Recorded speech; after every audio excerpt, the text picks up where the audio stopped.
Buenos días tengan todos. Me da mucho gusto poderles volver a ver, a estar aquí con ustedes para continuar con nuestro estudio del día de hoy.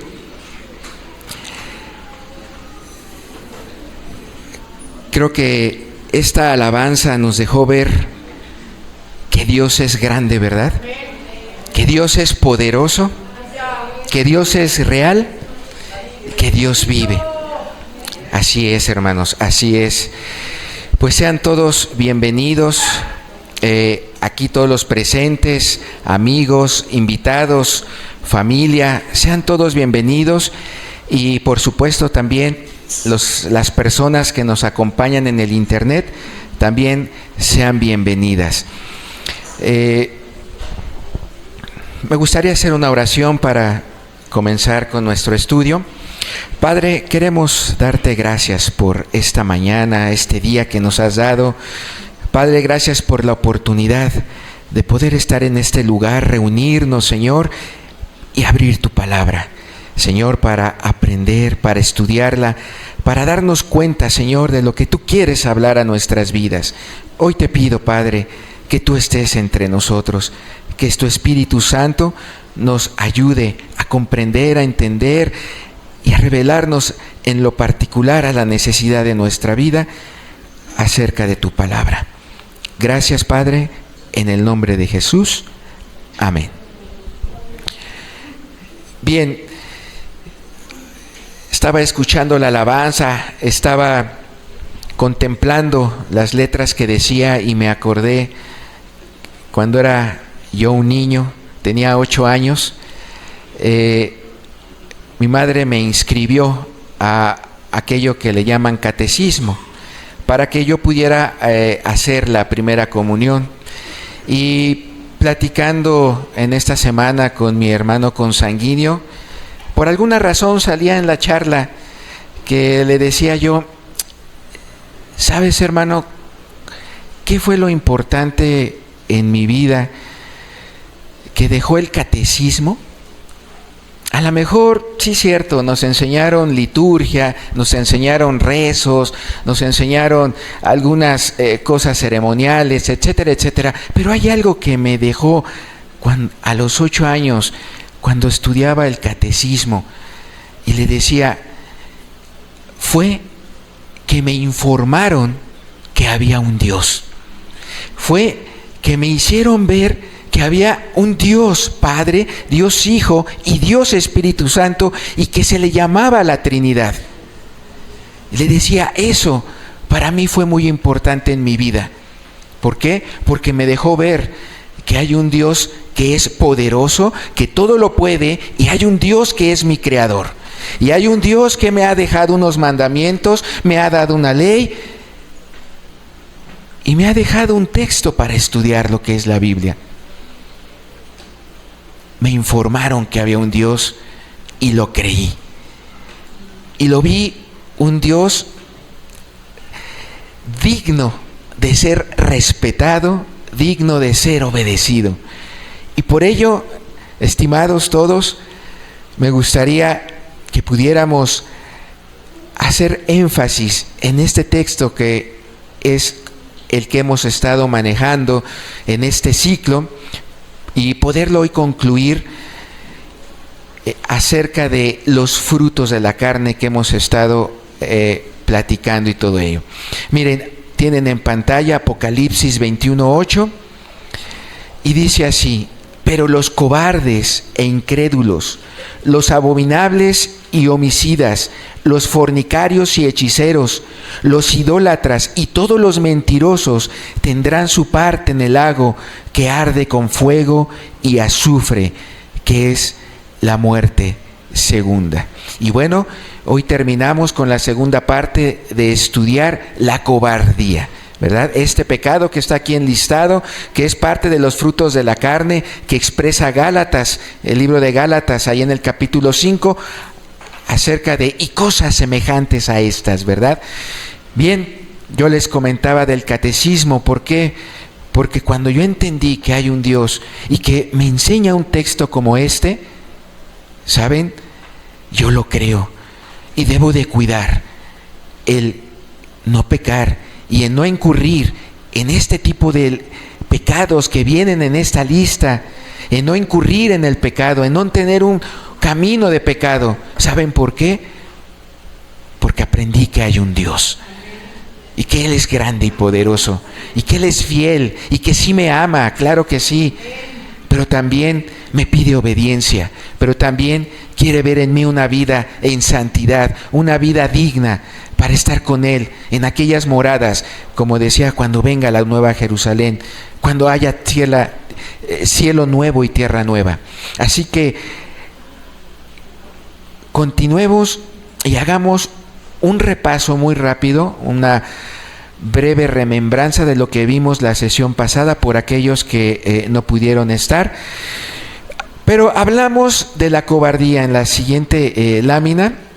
Platicamos acerca de una definición que es muy importante que la podamos tener bien clara y bien entendida. Y hablamos acerca de lo que es la cobardía. Y viene ahí en la primera parte la definición que dice así: es la falta de valor para aceptar cualquier sufrimiento que venga por hacer lo correcto, sabiendo que producirá en nosotros mayor poder para amar.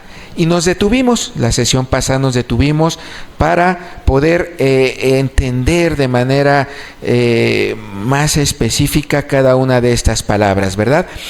Y veíamos algo, que se nos puede presentar cobardía ante la muerte, se nos puede presentar cobardía tal vez al hablar la verdad. Hay momentos en la vida en que tal vez tengamos que entender que si yo hago lo correcto, que si Dios me está pidiendo que haga esto, que es bueno, que es correcto para sus propósitos, y eso me va a implicar a mí un sufrimiento y que tal vez sea aún la misma muerte, o tal vez sea el hablar la verdad a un grupo de incrédulos, o el hablar la verdad a un tal grupo con ciertas características, o aún que Dios me pida valentía para lograr grandes cosas para Dios.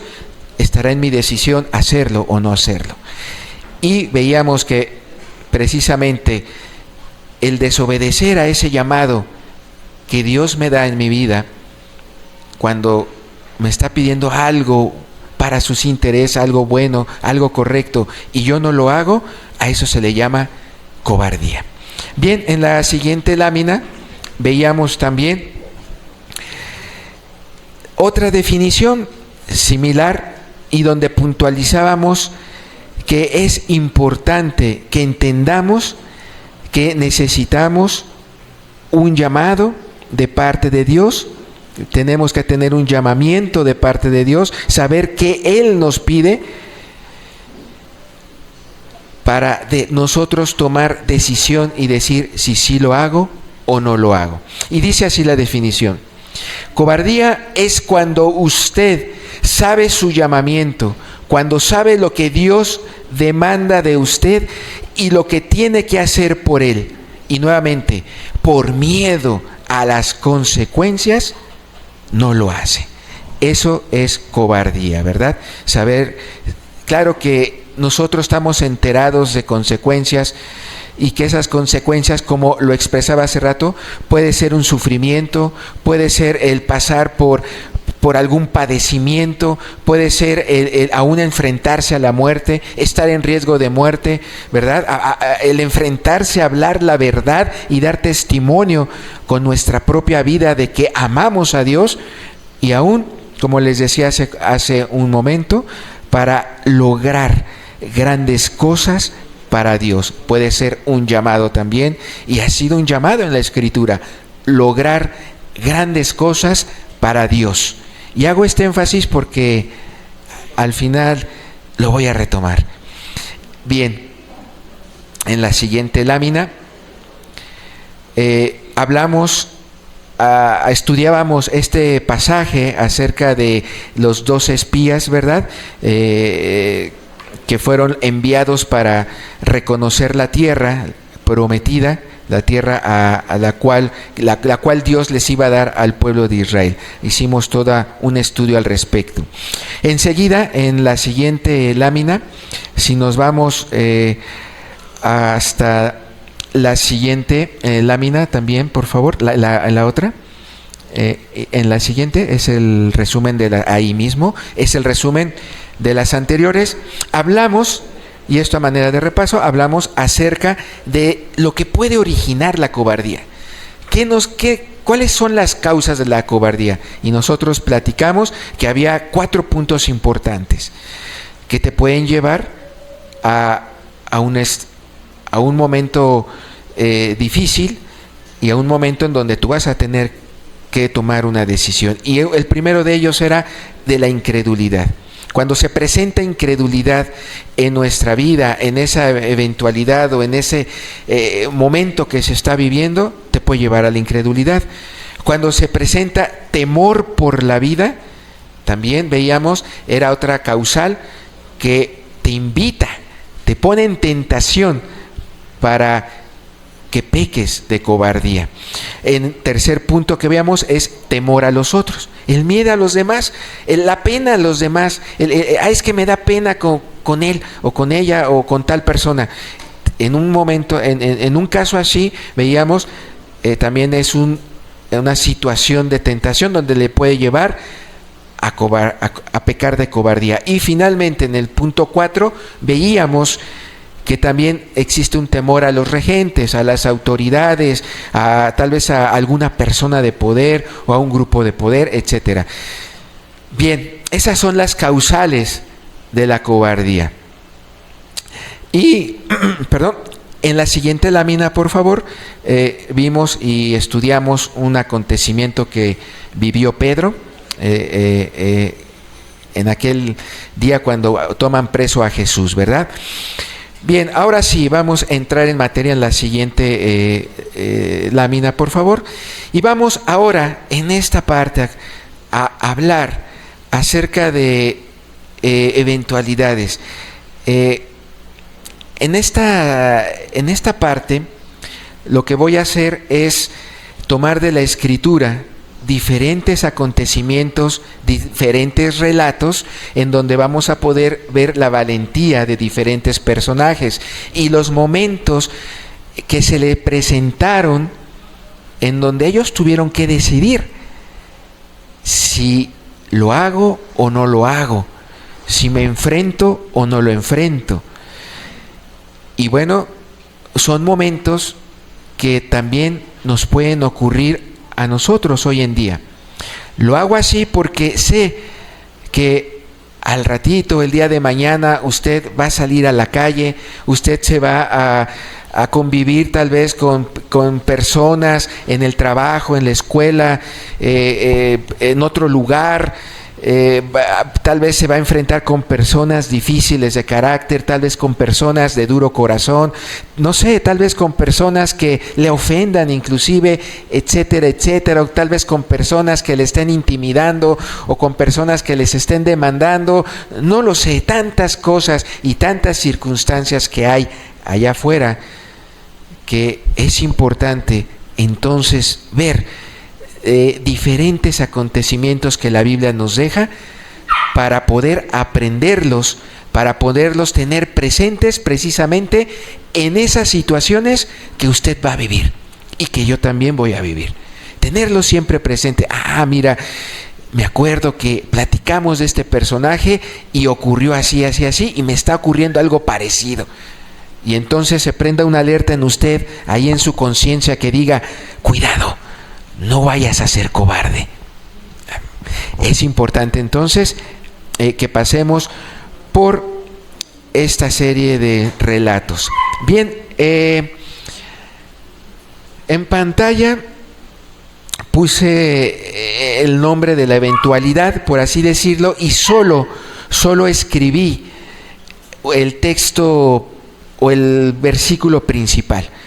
Sin embargo, yo voy a darle la lectura a lo que es todo el pasaje y pues usted puede meditar en el texto principal, que también se lo voy a ir mencionando.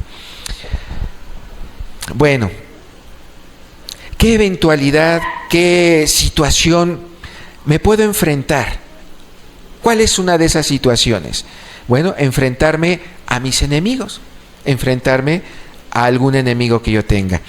Bien, vamos a remitirnos al libro de Esdras y voy a leer este relato que viene aquí.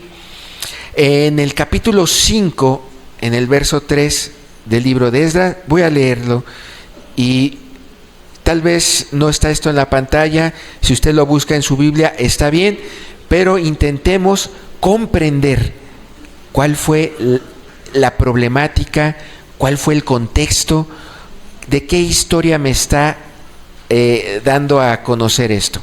Así que dice así: en aquel tiempo vino a ellos Tatnai, gobernador del otro lado del río, y Setar-Boznai y sus compañeros, y les dijeron así. Bueno, ¿quiénes eran ellos? Eran gobernadores que no eran de Israel, eran de otros pueblos, pero habían pasado hacia Israel para empezar a decirles ahí a Esdras y a los que con él estaban que detuvieran el construir nuevamente los muros y las murallas de Jerusalén, y que se detuviera la obra de edificar el templo. Bien, era gente que no quería que el pueblo de Israel volviera a edificar sus muros, así que se convertían en enemigos, ¿verdad? Así, bien dice la Escritura, continuó diciendo que ellos vienen a visitar ahí a donde está Esdras y todos los que allí con él trabajaban, y les hacen una pregunta: ¿quién nos ha dado orden para edificar esta casa y levantar estos muros? Y también les preguntaron ellos: ¿cuáles son los nombres de los hombres que hacen este edificio?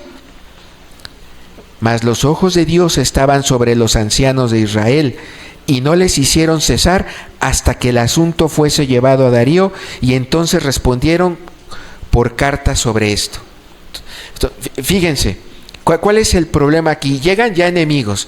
Llega el enemigo. ¿A qué llega con este grupo de israelitas? ¿A qué llega con Esdras? ¿A qué llegan?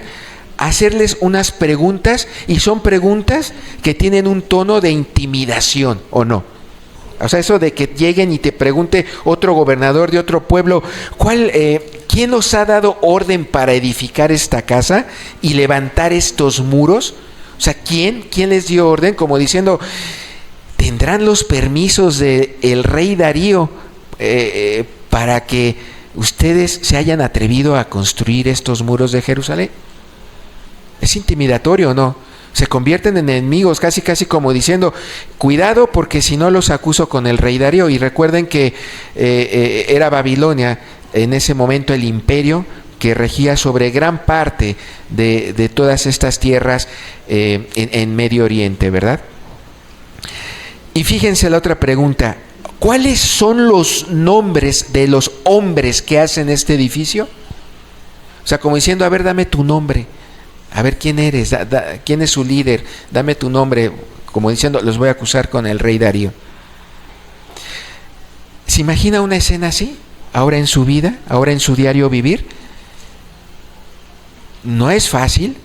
Digo, aquí lo estamos leyendo en un par de frases, pero no es fácil enfrentarse a una situación así.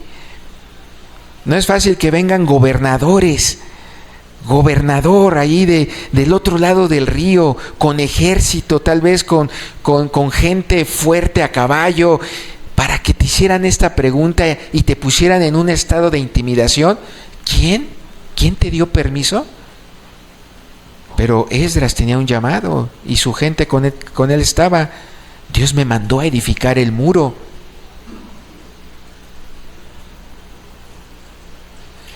¿Qué decidieron? ¿Qué decidió esta gente ante una situación así? Dice aquí, el verso 5: mas los ojos de Dios estaban sobre los ancianos de los judíos, y no les hicieron ceder hasta que el asunto fuese llevado a Darío, y entonces respondieron por carta sobre esto.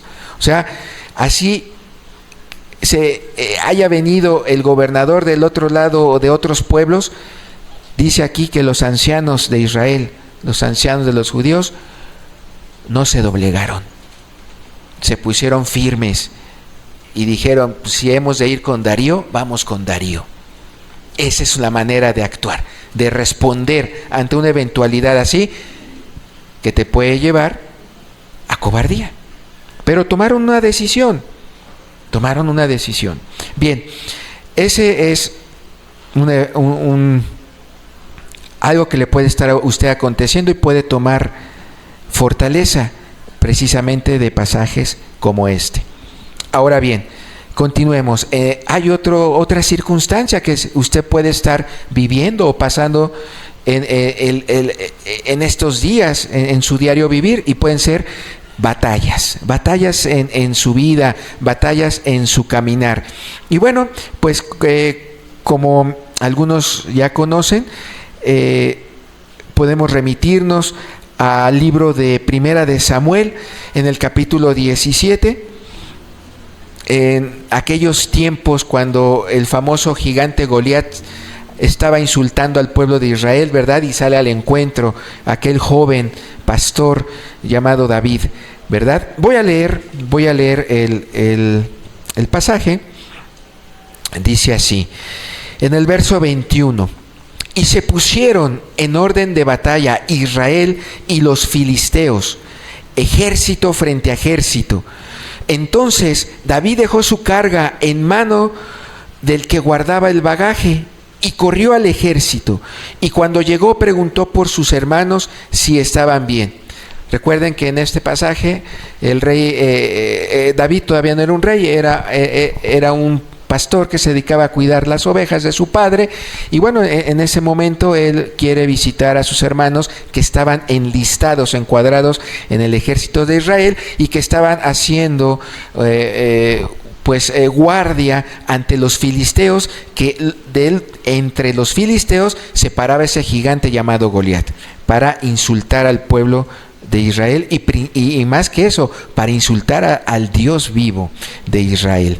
Bien, dice entonces: mientras él hablaba con ellos, he aquí que aquel paladín se ponía en medio de los campamentos, que se llamaba Goliat, el filisteo de Gat.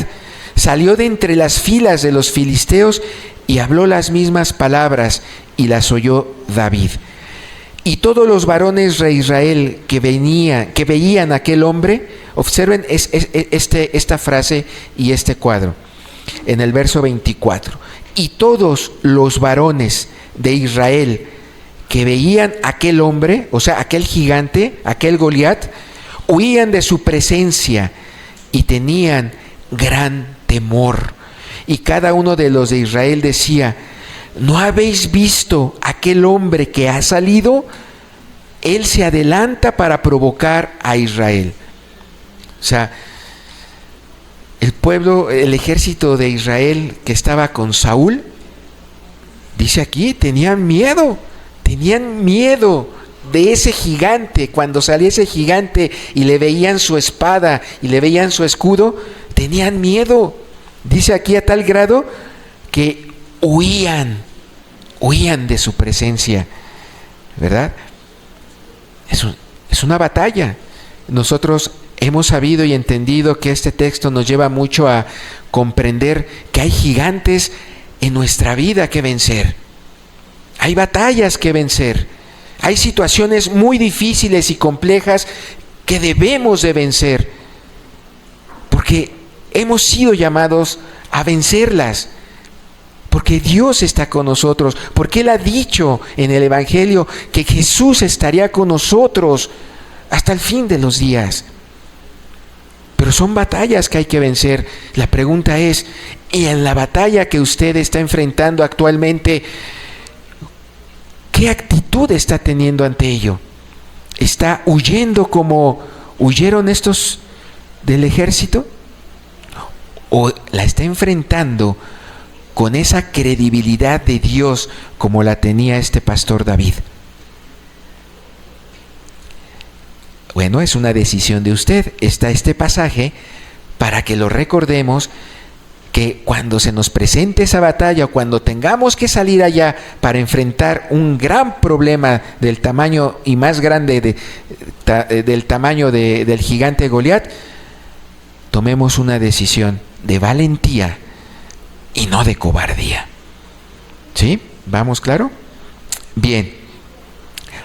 Hay otra circunstancia, la tercera, dice ahí, contra grandes obstáculos. Bueno, también se presentan grandes obstáculos y coloco allí el versículo clave, Primera de Samuel 17:33, haciendo alusión precisamente a esta historia de Goliat.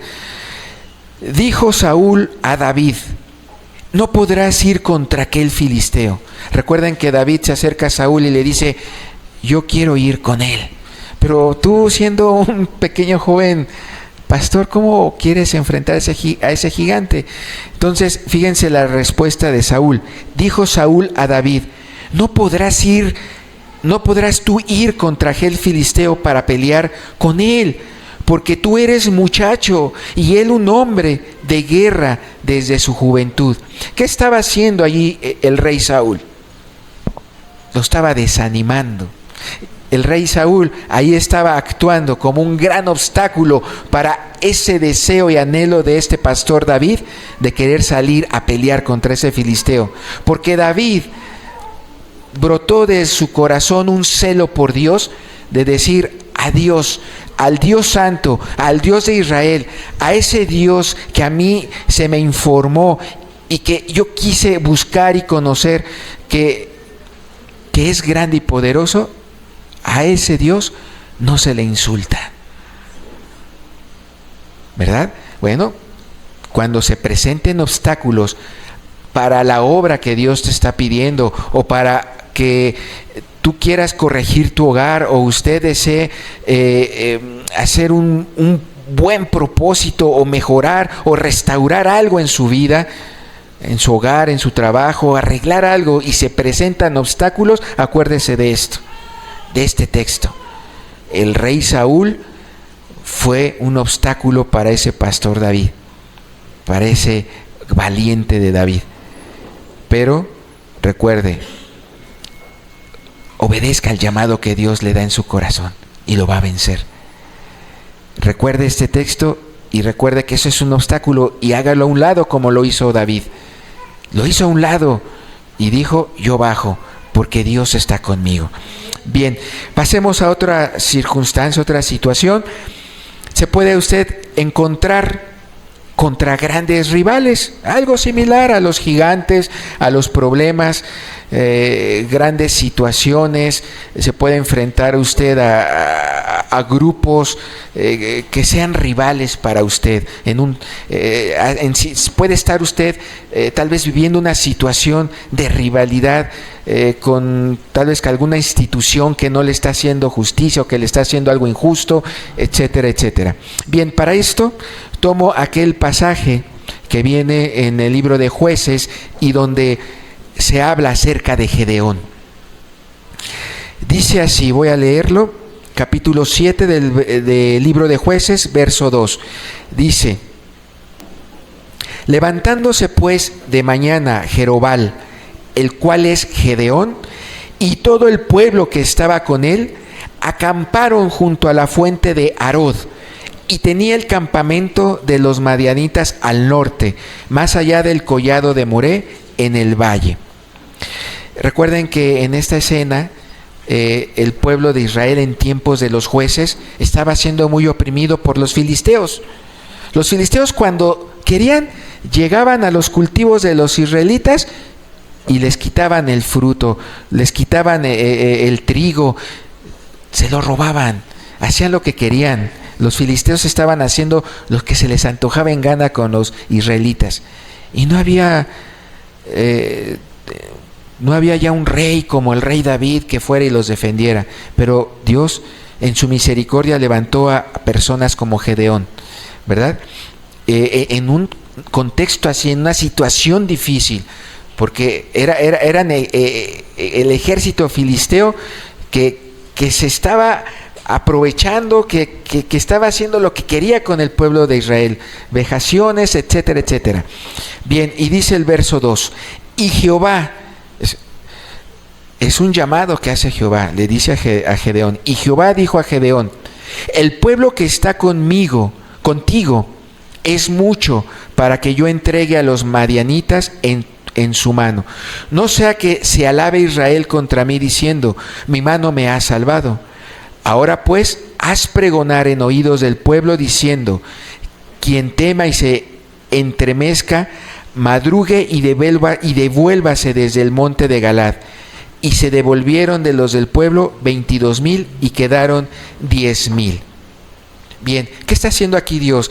Dios ya le había dicho a Gedeón, levántate porque quiero que enfrentes a los filisteos, a esos rivales que han sido ya, como que ya hartaron a Dios esos rivales para lo que le están haciendo al pueblo de Israel. Y le dice a Gedeón que se levantara, que se levantara con el pueblo que estaba con él, pero le dice algo. De ese pueblo que tienes, lo vas a reducir. No quiero que vayan todos, le dice Dios a Gedeón. No, va a ir solo una parte. Que se vayan a su casa aquellos que están cansados, desvelados, que no aguantan las madrugadas, etcétera, etcétera. Que se vayan los pusilánimes, y en esta historia después se ve como Dios le dice, le da una señal y dice, mira, aquellos que beban en el río de tal manera, también los vas a retirar y te vas a quedar con la mínima parte. ¿Y por qué lo hace así Dios? Porque Dios quiere algo, que reconozcamos en nuestra vida, y quería que reconociera este pueblo, que el poder viene de Dios, no de la fuerza del ejército de Gedeón. Entonces, imagínate a Gedeón diciendo, híjole, Dios me pidió que fuera a vencer a los filisteos y además me reduce el ejército cuando esos rivales tienen muchos más armas que nosotros, o tal vez más técnicas de guerra, etcétera.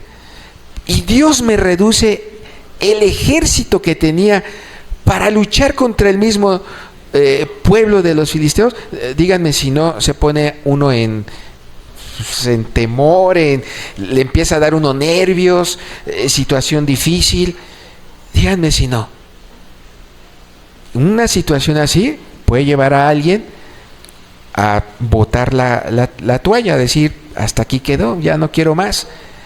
No, es que ya no soporto este tipo de rivalidades, o ya no soporto este tipo de situaciones. Puede llevarlo a la cobardía, una tentación así. Pero bueno, tenemos este texto, tenemos esta parte en la Escritura que nos dice que, bueno, Gedeón obedeció, creyó, se portó valiente y dijo, con los que Dios me ha dado, con eso iré. Y los venció. ¡Qué grande es Dios! Solo es cuestión de creerle. Sí, es bien difícil pasar por una situación donde es grande el problema. Sí lo es.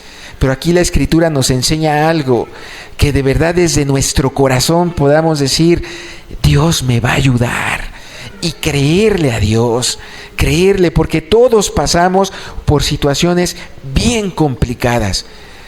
Pero lo que Dios no quiere es que seamos cobardes, que practiquemos ese pecado de cobardía, ¿verdad?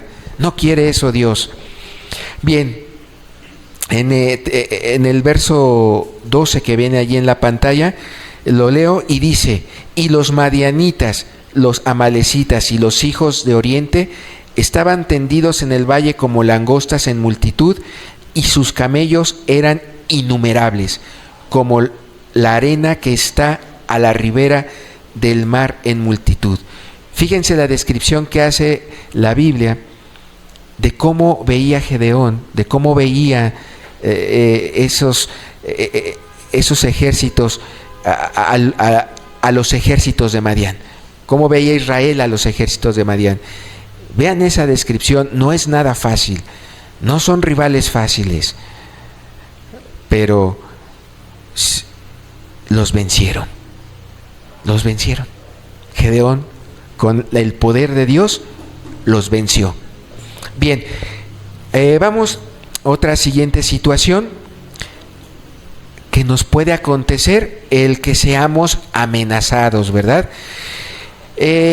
Tomo el pasaje de Daniel, ¿verdad? Como lo conocemos nosotros, ¿se acuerdan del libro de Daniel, donde se nos narra sobre aquellos jóvenes que fueron echados a un horno de fuego y también que se nos narra del mismo Daniel, ¿verdad? Cuando también lo expusieron y a los leones, ¿verdad? Todo ello. Voy a leer el texto, voy a leer el pasaje que está en Daniel 3, en el verso 13, dice así: Entonces Nabucodonosor dijo con ira y con enojo que trajesen a Sadrach, Mesach y Abed-nego. Al instante fueron traídos estos varones delante del rey.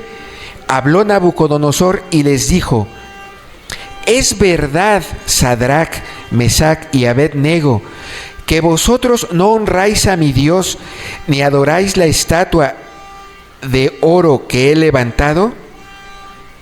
Esa pregunta es intimidatoria, ¿sí o no? El rey Nabucodonosor, ¿verdad?, enfrentando cara a cara a Sadrach, Mesach y Abed-nego y reclamándoles: ustedes, acuérdense que estos jóvenes eran israelitas, venían del pueblo de Israel, fueron de los que capturaron y llevaron cautivos a Babilonia, pero eran judíos, eran de Israel.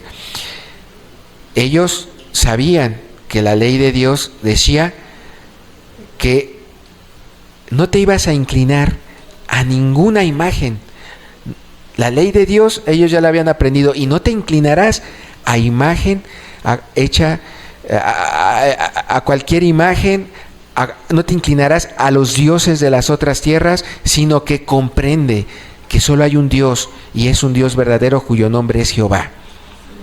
Entonces ellos sabían, estos jóvenes, sin embargo, ¿qué estaban viviendo en ese momento ante el rey Nabucodonosor? Una opresión. El rey Nabucodonosor me está obligando a postrarme a sus dioses. Me está obligando a postrarme y adorar a esa estatua que él levantó, el rey Nabucodonosor. Y le hace la pregunta: ¿por qué? ¿Por qué? Bien, ahora pues, continúo leyendo, ahora pues, ¿estáis dispuestos para que al oír el son de la bocina, de la flauta, del tamborín, del arpa y del salterio, de la zampoña y de todo instrumento de música, os postréis y adoréis? O sea, otra vez la presión, ¿verdad? Nabucodonosor diciéndole: mira, se van a tocar instrumentos, y cuando los oigas tocar, se van a tener que postrar ante mi Dios, ante ese Dios que construyó. Y continúo leyendo y dice: porque si no la adorareis, si no adoras esa estatua que construyó Nabucodonosor, en la misma hora seréis echados en medio de un horno de fuego ardiendo. ¿Y qué Dios será aquel que os libre de mis manos? Entonces, no solamente los estaba oprimiendo, intimidando, sino que en la última pregunta que hace, hasta se estaba burlando de ellos. ¿Ha estado usted en una situación así? ¿Está viviendo una situación así de ser amenazado? ¿De que lo amenace alguien con poder o no con poder, o alguien X, o alguna situación amenazante en algún trabajo, lugar? Bueno, estamos leyendo esta historia, este relato, precisamente para que cuando usted se enfrente a un caso así, tenga elementos y usted pueda decir: ¿cómo actuaron estos jóvenes? ¿Cómo actuaron? Bien, nosotros sabemos que ellos decidieron no obedecer a Nabucodonosor y efectivamente fueron echados a aquel horno con fuego, ¿verdad? Al horno de fuego ardiendo. Pero Dios los libró. Dios los libró. ¿Por qué? Porque ellos decidieron o prefirieron ser valientes.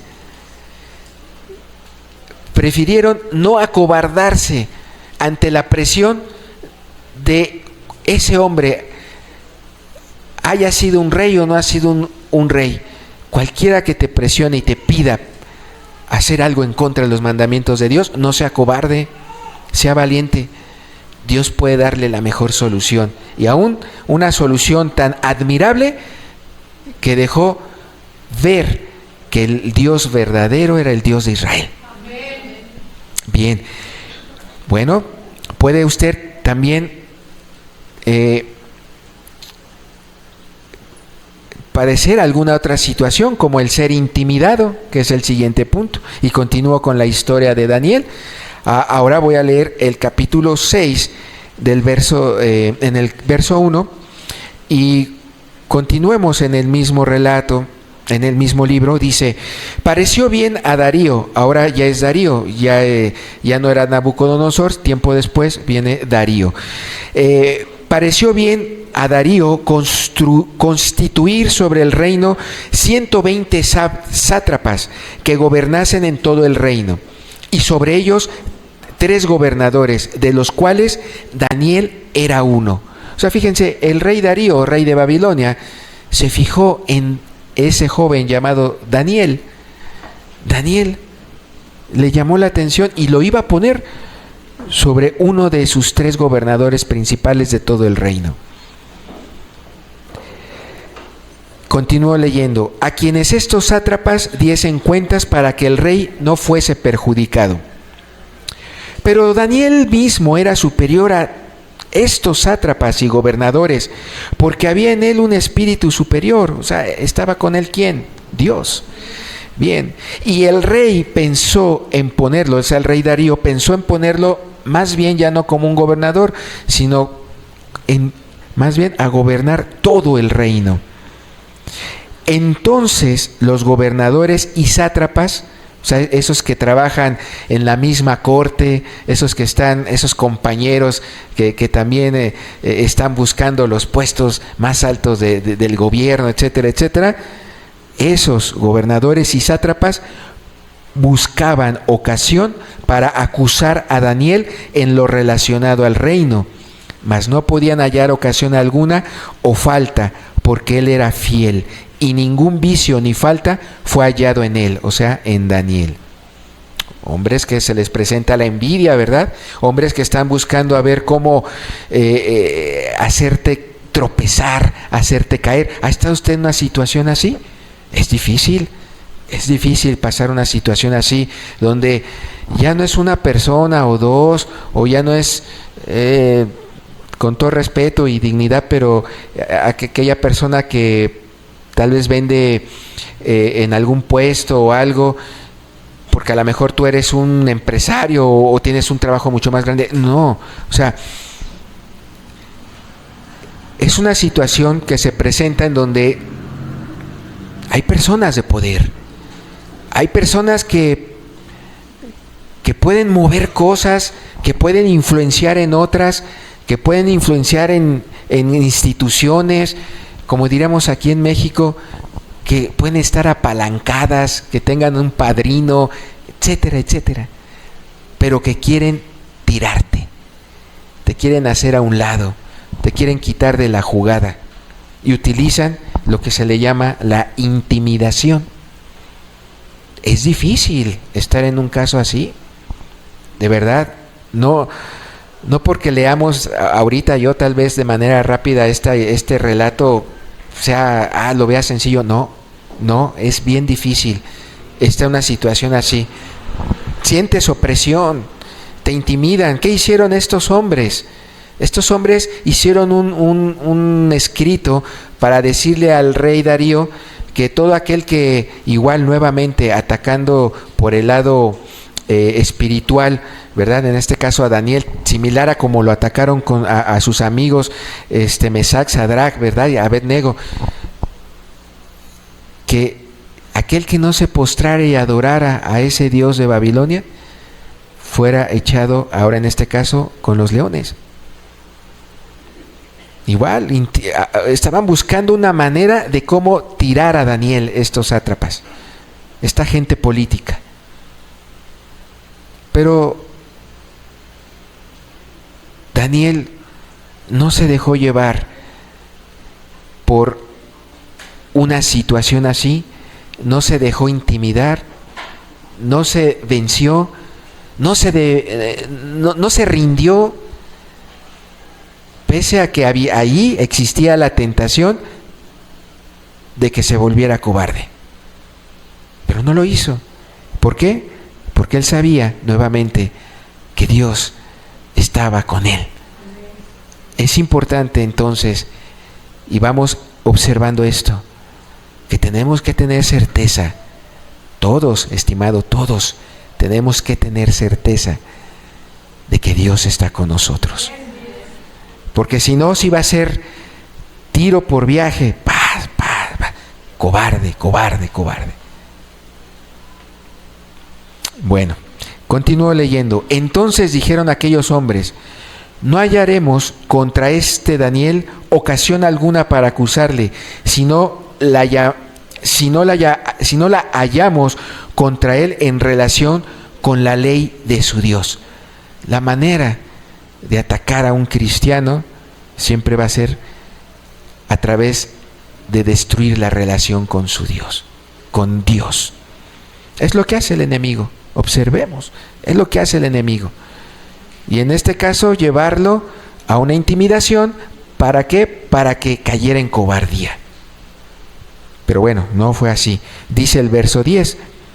Cuando Daniel supo que el edicto había sido firmado, o sea, cuando ese escrito fue firmado por el rey Darío, donde dice efectivamente, quien no se postre ante el Dios de Babilonia, se ha echado ahí con los leones. Bueno, dice aquí, continúo leyendo, cuando Daniel supo que el edicto había sido firmado, entró en su casa y, abiertas las ventanas de su cámara que daban hacia Jerusalén, se arrodillaba 3 veces al día y oraba y daba gracias delante de su Dios, como lo solía hacer antes. O sea, aquí dice la Biblia que Daniel no se detuvo, Daniel no se acobardó, sino que al contrario, Daniel continuó arrodillándose ante el Dios de Israel, ante el Dios verdadero, ante el Dios único. Él continuaba durante el día arrodillándose para clamar a Dios, para darle gracias, como lo solía hacer antes. O sea, no le importó el edicto que firmó Darío. Y bueno, nosotros conocemos la historia. Es llevado precisamente al foso de los leones, pero nuevamente Dios lo rescata y se engrandece el nombre de Dios. Fíjate qué responsabilidad tenemos. Si nosotros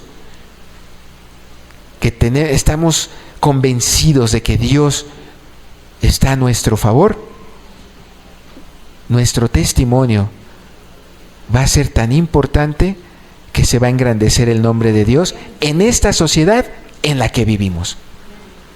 Qué importante y qué responsabilidad tenemos. Bien, continúo. También hay otra situación que se nos puede presentar al enfrentar la muerte. Leo el texto que está en Jueces, capítulo 16. En el verso 25, este es un relato que habla acerca de Sansón, ¿verdad?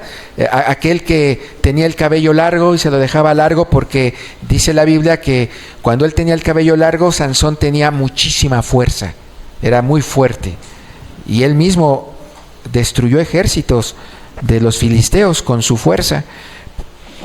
Y recuerdan que Sansón, por andar ahí jugueteando con las mujeres, una de ellas le cortó el cabello y se le fue la fuerza. ¿Sí recuerdan ese relato, esa historia? Bueno, voy a renombrarla, a hacer remembranza de ella para entender este punto. Dice así, capítulo 16 del libro de Jueces, verso 25. Y aconteció que cuando sintieron alegría en su corazón, dijeron: llamar a Sansón para que nos divierta. En este momento Sansón ya estaba herido, ya le habían quitado los ojos. Sansón ya lo tenían como alguien que divertía a los gobernantes, a la clase rica, ahí lo usaban para eso a Sansón, ya era el bufón de todos, ¿no? Y dice, llamar a Sansón para que nos divierta. Y llamaron a Sansón de la cárcel y sirvió de juguete delante de ellos y lo pusieron entre las columnas. Era un gran palacio y a Sansón lo pusieron ahí entre dos columnas, ¿verdad? Cercanas, y como que ahí lo dejaron sentadito, algo me imagino yo en la escena. Entonces Sansón dijo al joven que le guiaba de la mano: acércame y hazme palpar las columnas sobre la que descansa la casa, para que me apoye sobre ellas. Y la casa estaba llena de hombres y mujeres, y todos los principales de los filisteos estaban allí. Y en el piso alto había como 3,000 hombres, o sea, era de 2 pisos, y mujeres que estaban mirando el escarnio de Sansón, estaban divirtiendo con Sansón. Entonces, escuchen esta oración de Sansón, aquí está. Entonces clamó Sansón a Jehová y dijo: Señor Jehová, acuérdate ahora de mí y fortaléceme. Te ruego solamente esta vez, oh Dios, para que de una vez tome venganza de los filisteos por mis 2 ojos. Y dijo Sansón: muera yo con los filisteos. O sea, ¿qué hizo Sansón aquí?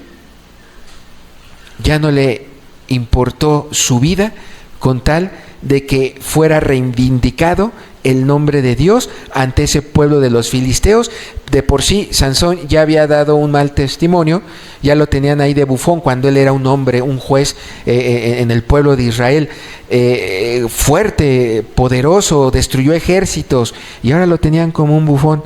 Bueno, pues él se le presentó el momento, se le presentó la ocasión de decir, así como él acabó con ejércitos anteriormente de los filisteos, pues ahora tenía la oportunidad de arruinar y de darle muerte a todos estos principales que se estaban burlando de él, ¿no? Y bueno, se enfrentó a decir, pero va a implicar mi vida. Sí, va a implicar mi vida, pero voy a reivindicar el nombre de Dios, pero voy a obedecer al llamado que tengo de Dios para mi caminar, pero voy a obedecer a lo que Dios me está indicando que yo haga. Si eso implica mi vida, bueno, ahí se hace una pregunta: ¿usted la daría? ¿La daría por amor al nombre de Dios? ¿La daría por amor a los intereses de Dios? Usted debe tomar una decisión, al igual que yo, en una situación como esta. Bueno, quien decida dar su vida se va a ver como un valiente para Dios. Quien decida acobardarse ante un llamado parecido o ante un llamado que Dios le esté postulando en su caminar, y decida no obedecerlo y decida, no, pues mejor resguardo mi reputación o resguardo mi imagen, bueno, eso se llamará cobardía, ¿verdad? Si se decide por eso. Bien, pasemos a otro punto.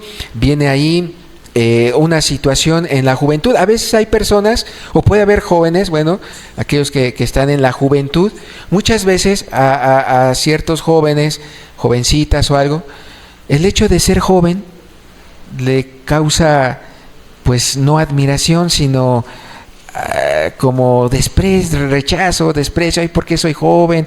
O se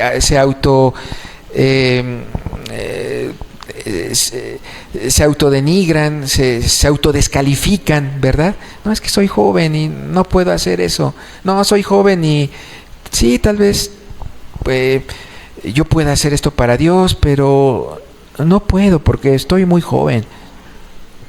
No, miren, este relato que viene aquí en el libro de Josué es acerca de Caleb. ¿Recuerdan a Caleb? Uno de aquellos espías, ¿verdad?, que no se acobardó para entrar a la tierra prometida. Recuerdan que fueron 2, Caleb y Josué. Bueno, aquí voy a mencionar el relato de cuando Caleb ya es anciano. Cuando ese espía que fue reconocido como un valiente, pues ya tenía edad avanzada. Y fíjense lo que dice la Escritura aquí en el capítulo 14, en el verso 10. Estoy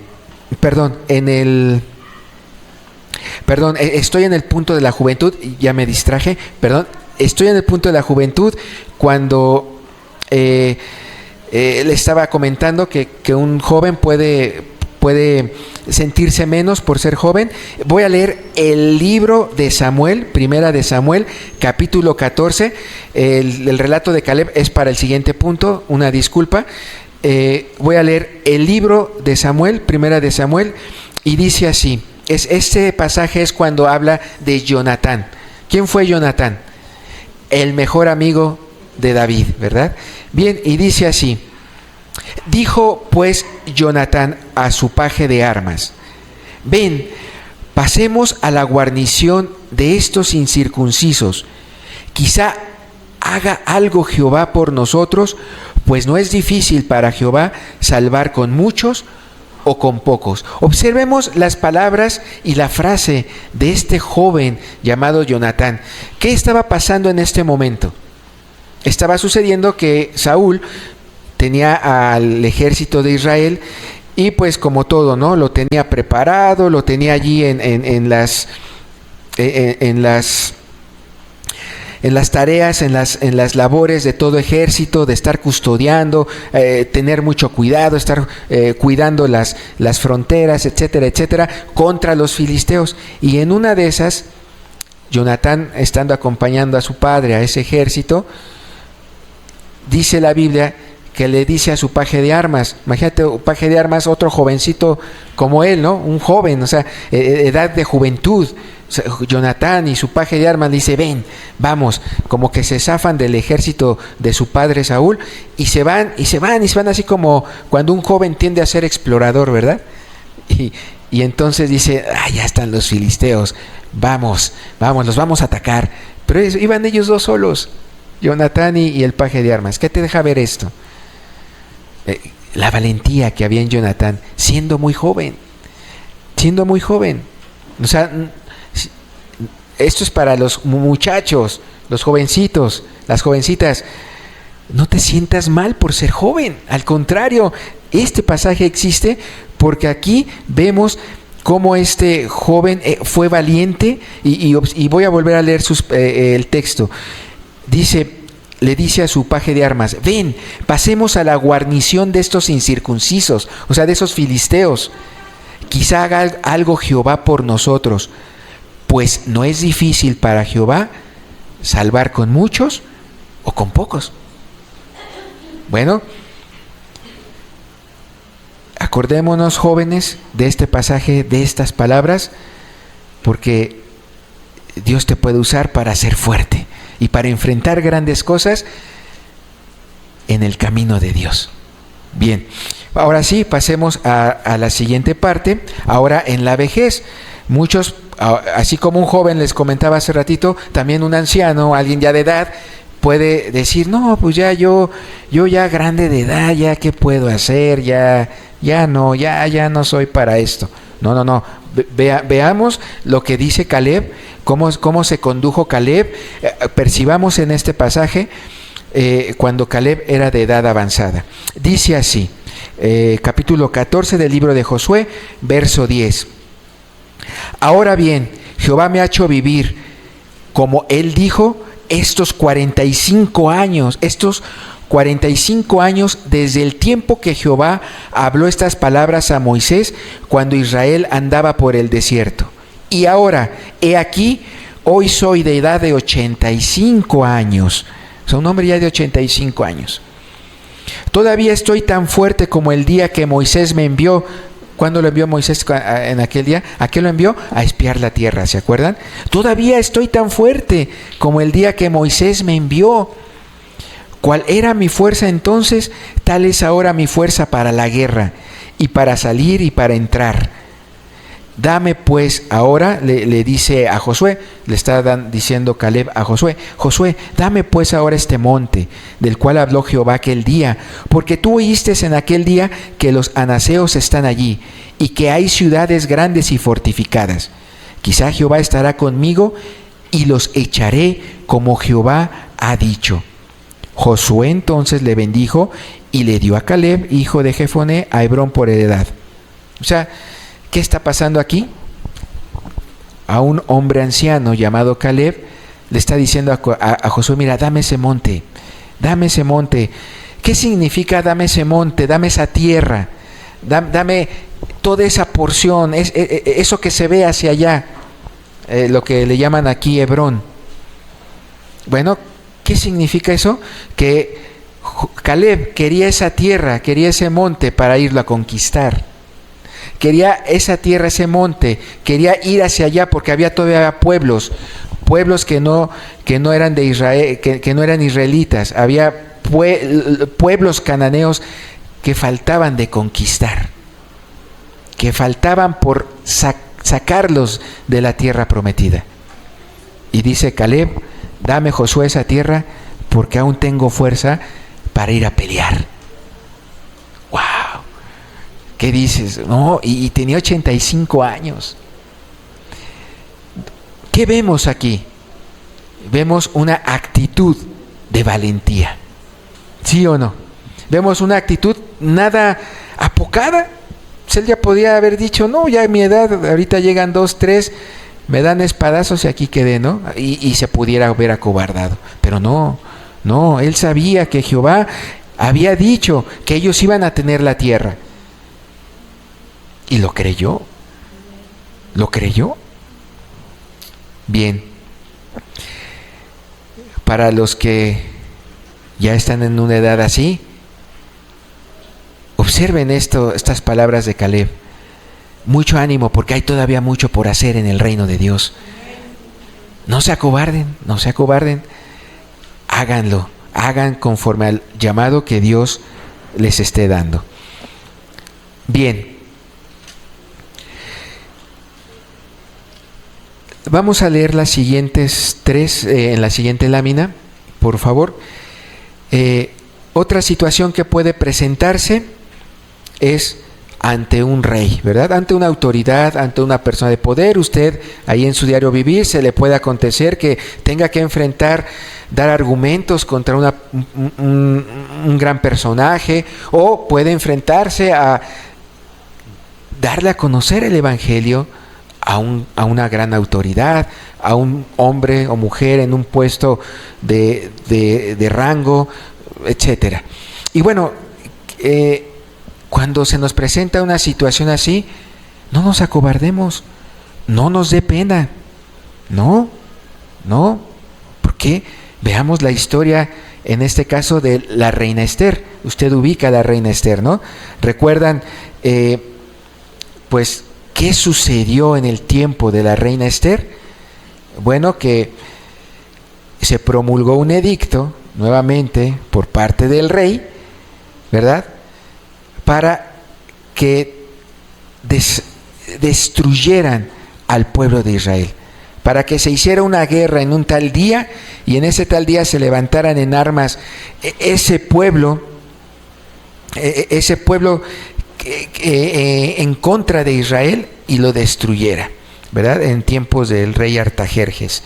Bien, voy a leer el texto y de aquí observemos en qué situación tan difícil se le presentó a la reina Esther. Esther capítulo 4, verso 6 dice: salió pues Atac a ver a Mardoqueo a la plaza de la ciudad, que estaba delante de la puerta del rey. Y Mardoqueo era el tío de Esther, era un judío, alguien que instruyó bien, que crió bien a Esther. Y Mardoqueo le declaró todo lo que había acontecido, y le dio noticia de la plata que Amán había dicho que pesaría para los tesoros del rey a cambio de la destrucción de los judíos. O sea, este hombre Amán era el segundo después del rey, ¿verdad? Que se le ocurrió decir, miren, si ustedes matan al pueblo de Israel, si ustedes exterminan a los judíos, se va a ganar tanto para los tesoros del rey. Y eso fue lo que movió a que el rey pronunciara ese edicto y diera la ley, la orden de que en tal día fuera destruido ese pueblo. Pero bueno, se da cuenta Mardoqueo y se lo hace ver a la reina Ester. ¿Quién es la reina Ester? La esposa de Artajerjes, el rey que está dando el edicto para que sea exterminado el pueblo de Israel. Bien, dice el verso 8. Le dio también la copia del decreto que había sido dado en Susa para que fuesen destruidos, a fin de que la mostrase a Ester y se lo declarase. O sea, Mardoqueo lo que está diciendo, aquí está reina Ester, se lo manda a través de uno de sus sirvientes, Atac, llévale esto a la reina Ester, que se entere de lo que está pasando acá afuera. O sea, van a matar a los judíos. Y dice, y le encargara que fuese ante el rey a suplicarle y a interceder delante de él por su pueblo. ¿Qué le pide Mardoqueo a Ester? Pues tú, siendo su esposa de este rey que está dando este edicto para exterminar al pueblo de Israel, anda Ester, ve, preséntate ante el rey, ante tu esposo, preséntate, hazle saber esto. ¿De qué manera? No lo sé, pero hazlo saber. ¿Y por qué era difícil? Dice el verso 9, vino Atac y contó a Ester las palabras de Mardoqueo.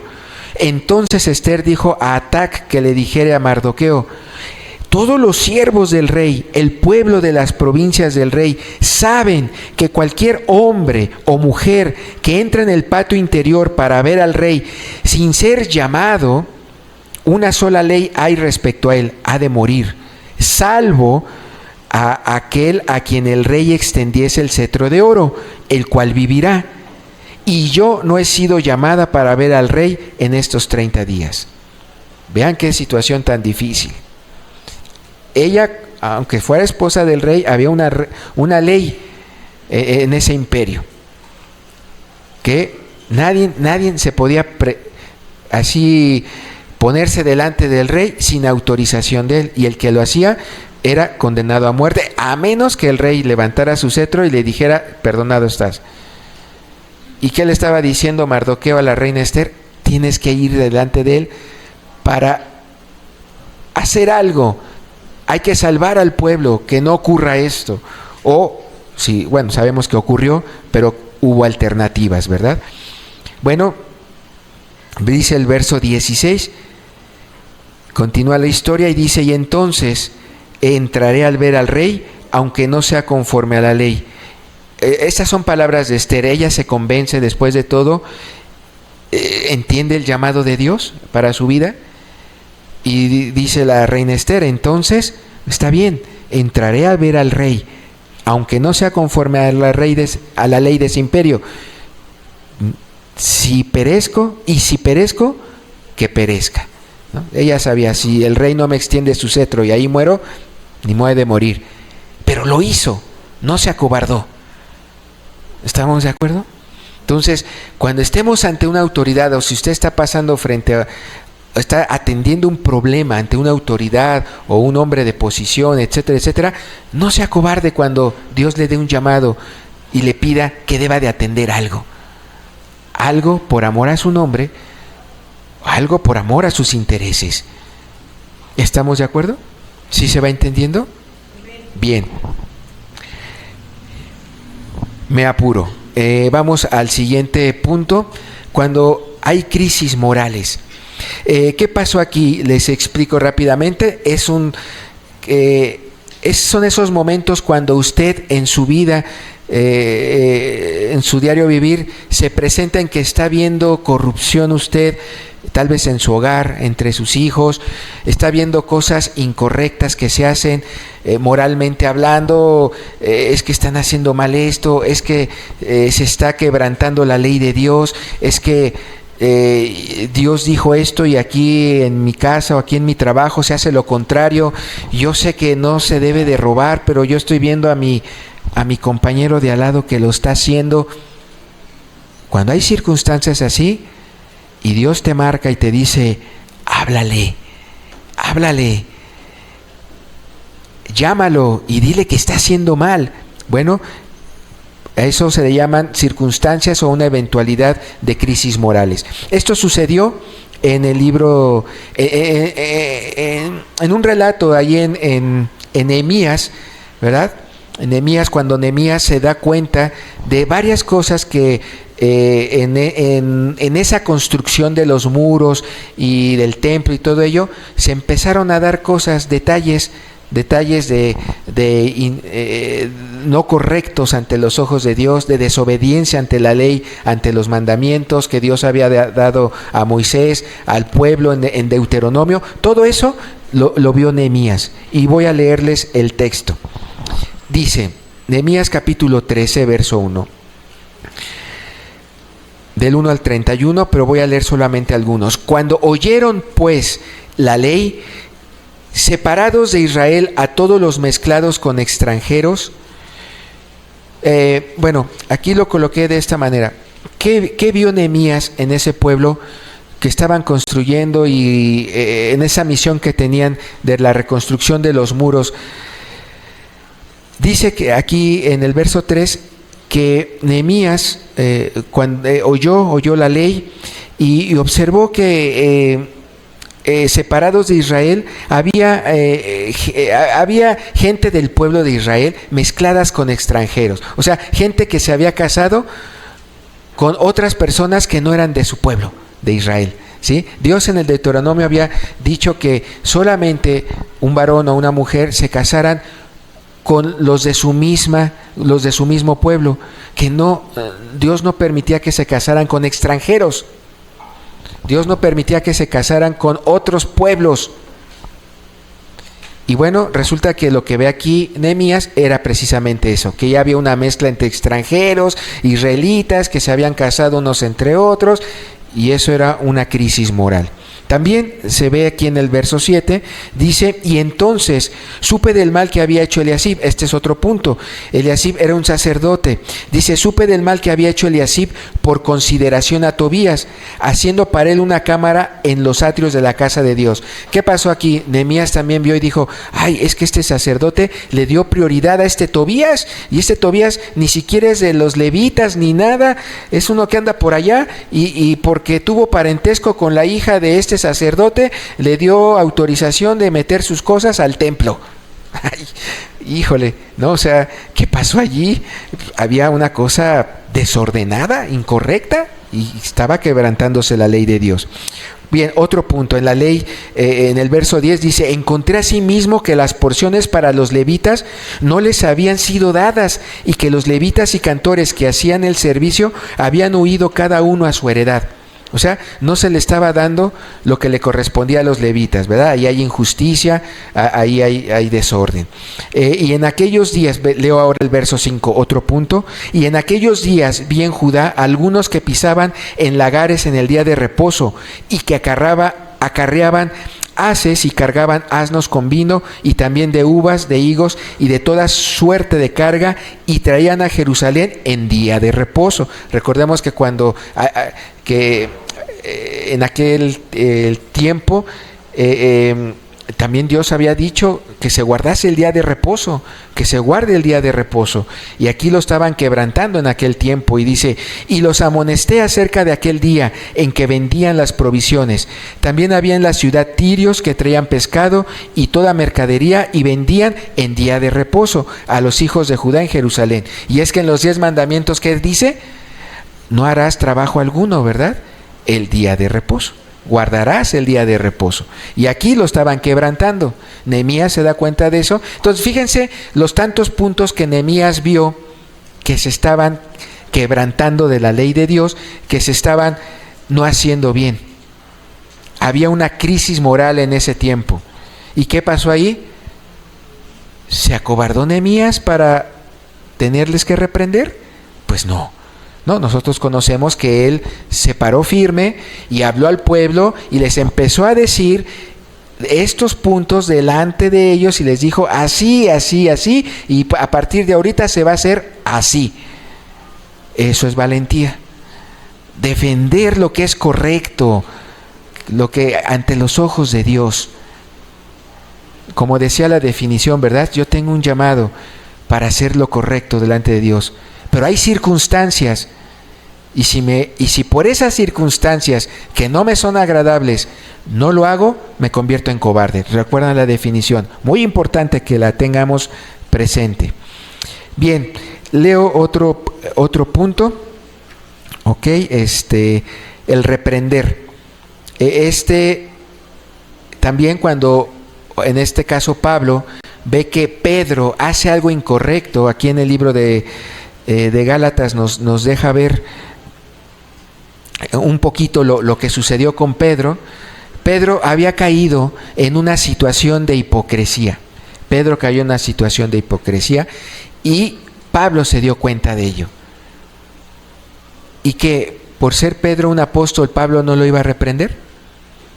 Por ser Pedro un apóstol y que caminó con Jesús y que él anduvo con Jesús y él conoció a Jesús, ¿se iba a acobardar Pablo o le iba a dar pena para decirle a Pedro, oye, ¿estás cayendo en este error?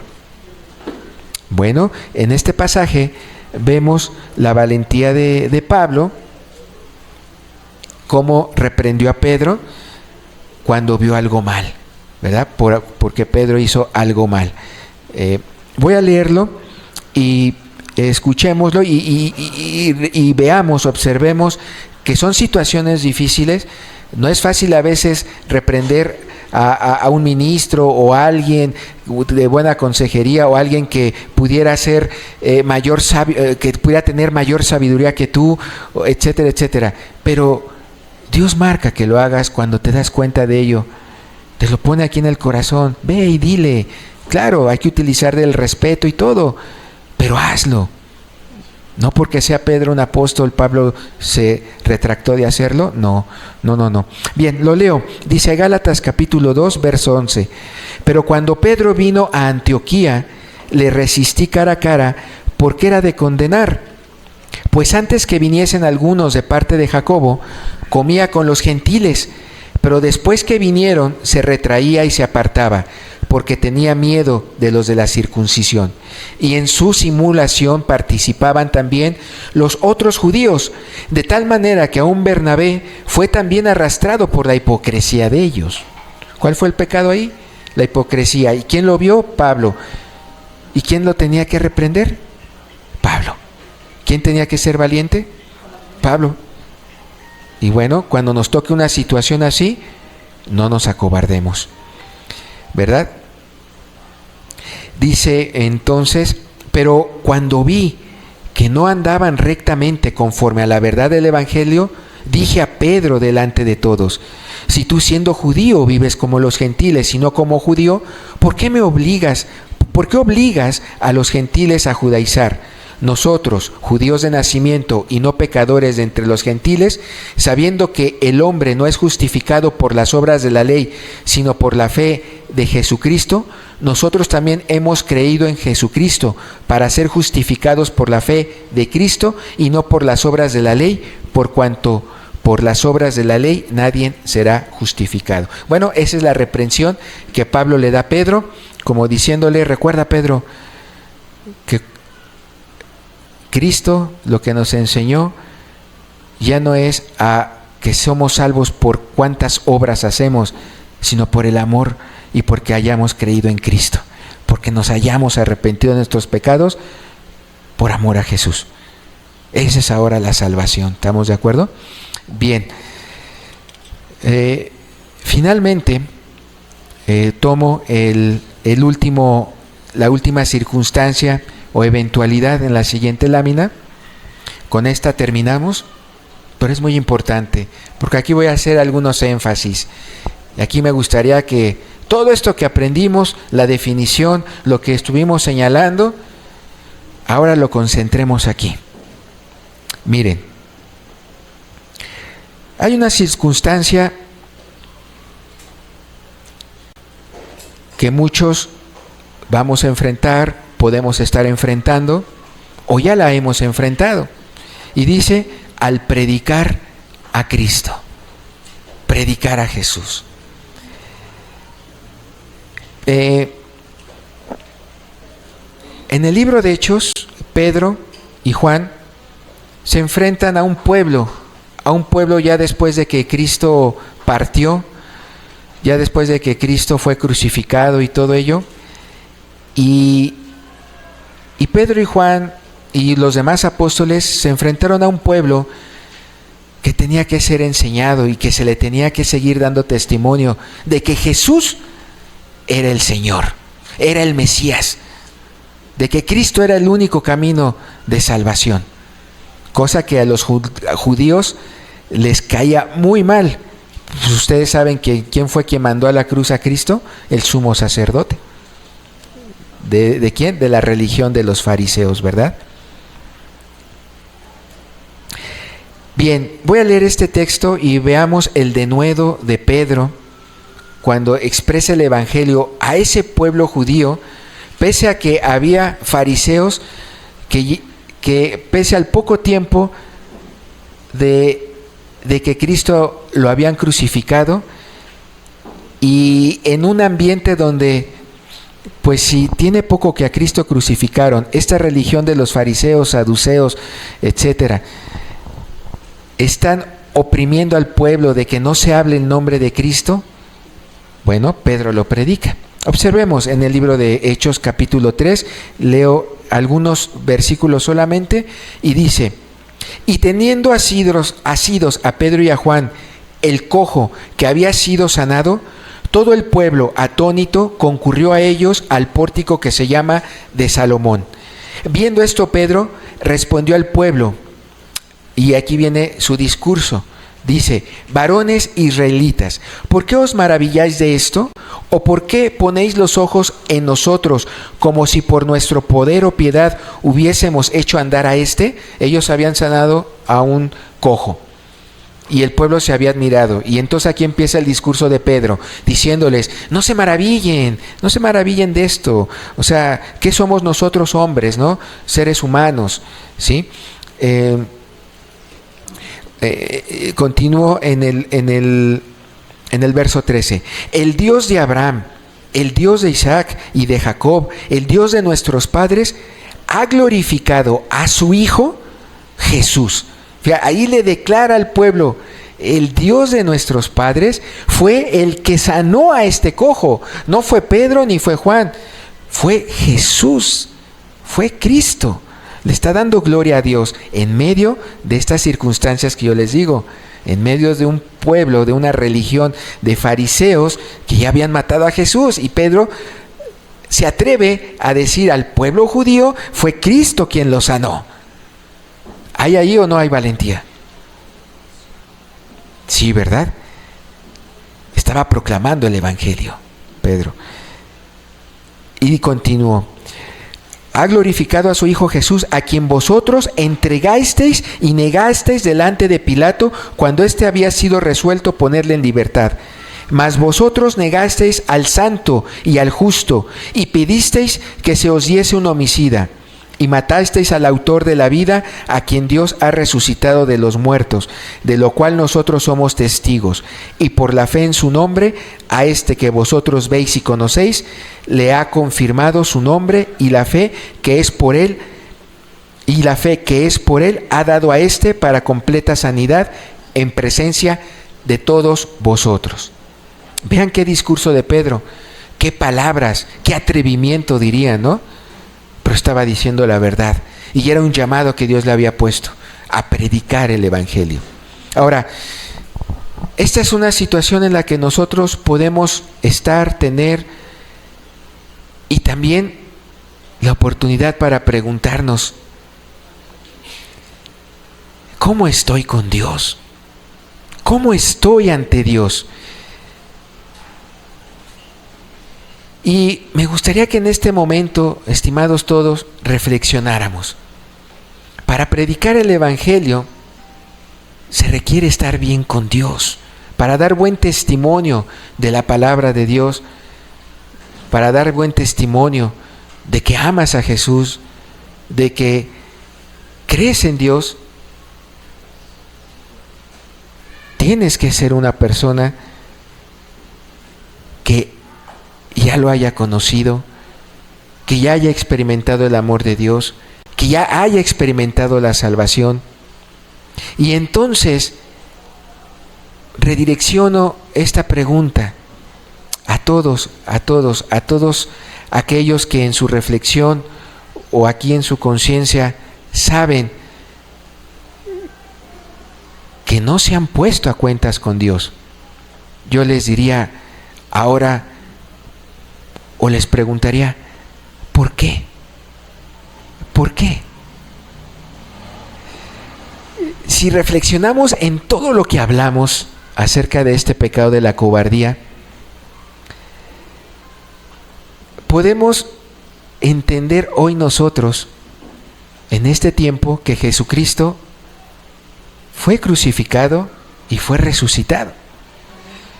Y que ahora el camino a la salvación es Él. Él es la puerta del redil. Quien quiera ser salvo ha de ir a Jesús, ha de reconciliarse con Dios a través de Jesús, porque no hay otro dado a los hombres sino Cristo, ¿verdad? Ahora, si usted está aquí, ha conocido la Biblia, ha conocido la palabra de Dios y ha conocido cuál es el llamado de Dios para su vida,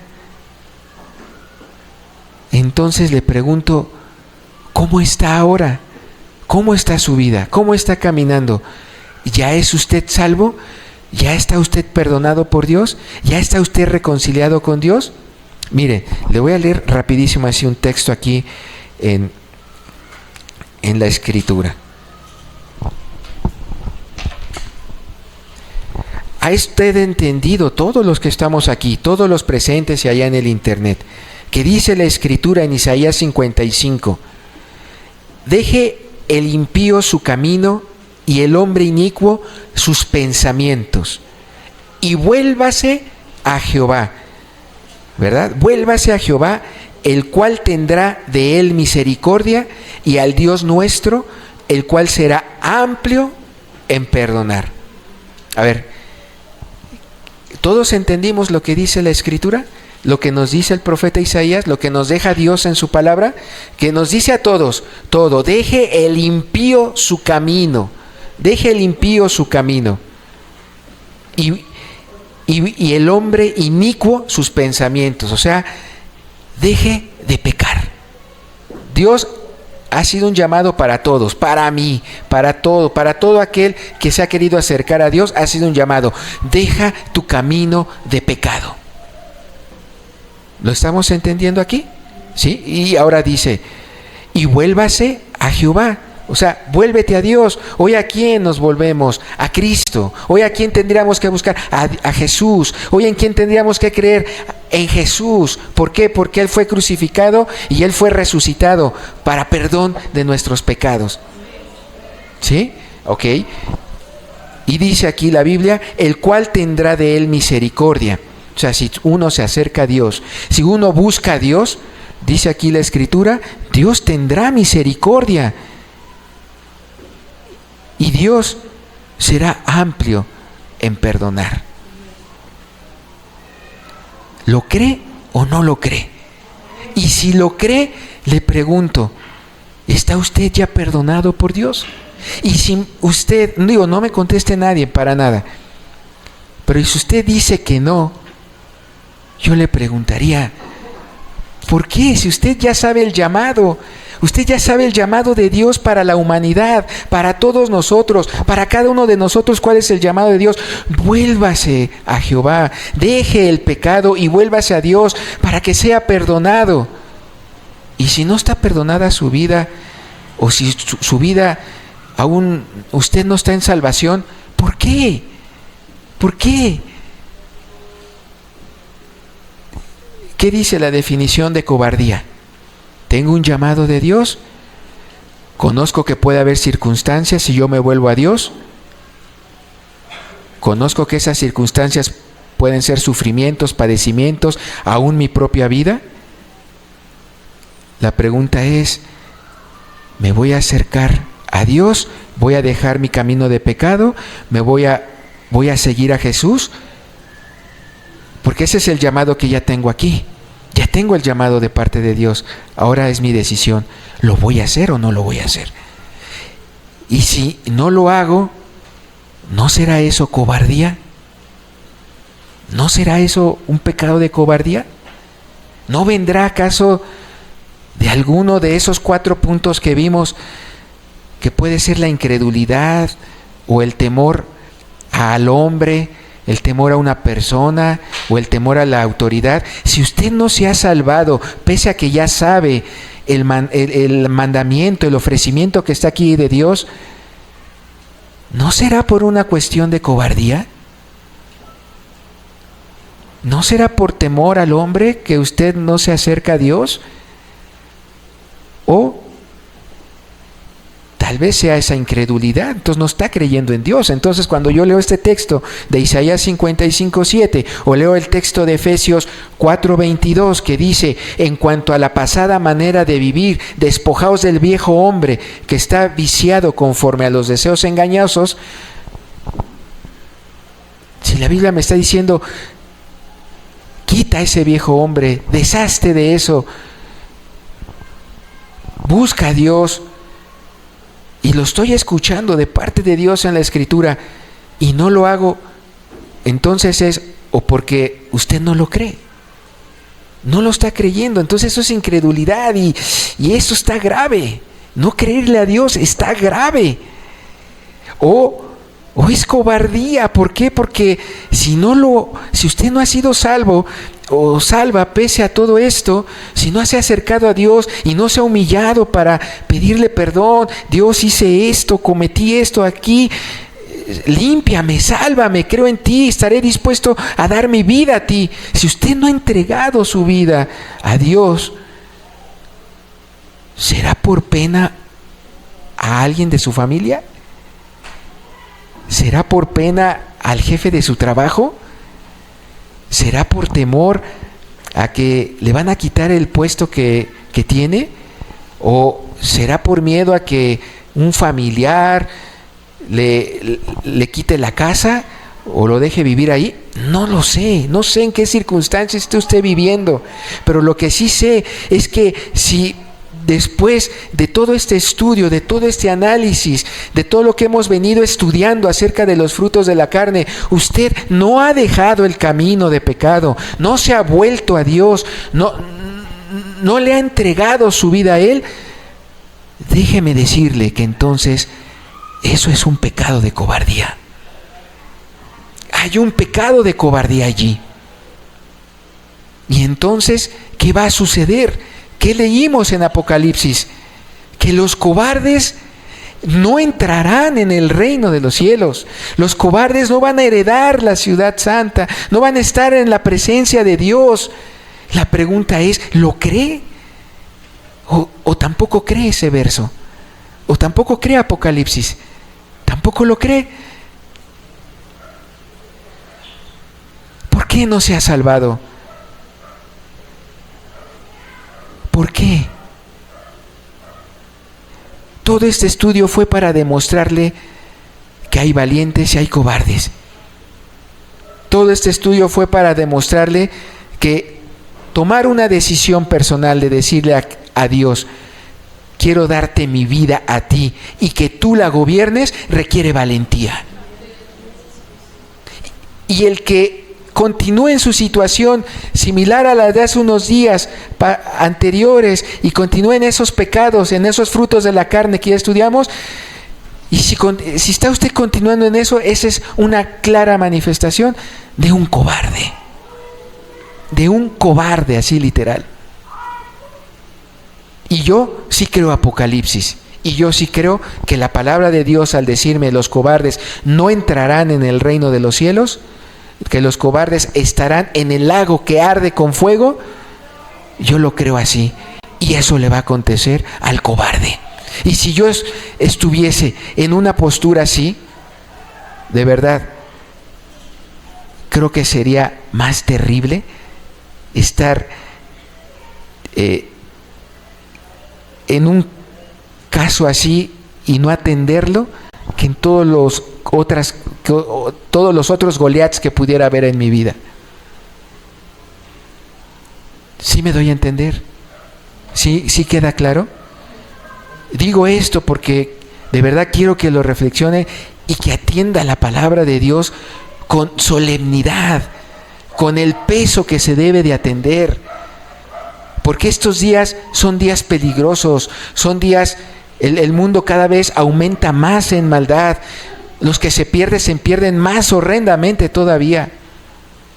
Y usted, que ya está aquí, que ha entendido la palabra de Dios y que ha entendido un llamado de Dios, mire, usted ya tiene un llamado de Dios aquí en el corazón, un llamado que Dios le está diciendo: arrepiéntase, deje el pecado, busque a Dios, entregue su vida a Dios, que Dios gobierne en su vida.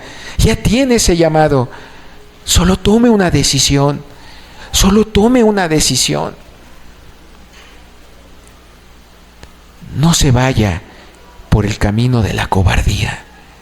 De verdad, no se vaya, porque la destrucción que viene es terrible, es horrenda. No lo haga por el camino de la cobardía, no sea cobarde. Créale de verdad a Dios, deje la incredulidad. Si tiene problemas de incredulidad, busque ayuda de verdad. Podemos orar por usted, podemos implorar a Dios y pedirle que su Espíritu Santo venga y le convenza, venga y quite la incredulidad de usted. Pero ya no sea cobarde, de verdad ya no sea cobarde.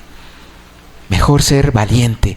Con las tantas historias que le mostré de quererles decir, se puede ser valiente. Claro que sí, claro que siendo joven, anciano como esté, se puede ser valiente. ¿Por qué? Porque los que se han convertido, los que han encontrado a Dios, los que han permitido que Dios gobierne su vida, esos tienen a Dios. El Espíritu Santo está aquí y Dios va con nosotros. Y por eso ganaron estos valientes, porque Dios les dio la victoria. Amén. Amén. Bien, cerremos nuestros ojos. Vamos a hacer una oración, una acción de gracias. Padre, queremos darte gracias, Jesús. Gracias por este momento, Señor. Gracias, Padre, porque aunque nos llevamos un poco de tiempo, Dios amado, podemos llegar a este punto, a este momento, Señor. Padre, para reflexionar, para hacer un alto, Señor, para realmente considerar tu palabra, Señor, como debe de considerarse, Señor, como una palabra de poder, como una palabra que nos da testimonio de ti. Oh Dios amado, permite que en esta hora podamos enfrentarnos, Padre, a una decisión, podamos enfrentarnos a una situación que es delante de ti, que es estar ante tu presencia, que es estar, Padre, ante tu mandato, a estar ante tu reclamo, Señor. ¿Qué es lo que tú esperas ver de nosotros? Padre, bendícenos a todos los que estamos aquí, Padre, para considerar estas palabras, para considerar el llamado que ya tenemos, Señor. Desde que Jesús murió en la cruz y resucitó, tenemos ya un llamado, Señor. La misma palabra dice creer en Jesús y su palabra. El mismo llamado nos dice a todos que busquemos a Dios, porque Él es misericordioso, es grande en perdonar. Oh Padre, bendícenos hoy. Danos de tu Espíritu Santo, Señor. Danos de tu Espíritu. Llévanos, Señor, a meditar en todo esto y a tomar decisiones. Padre, gracias. Gracias en el nombre de Jesús. Amén.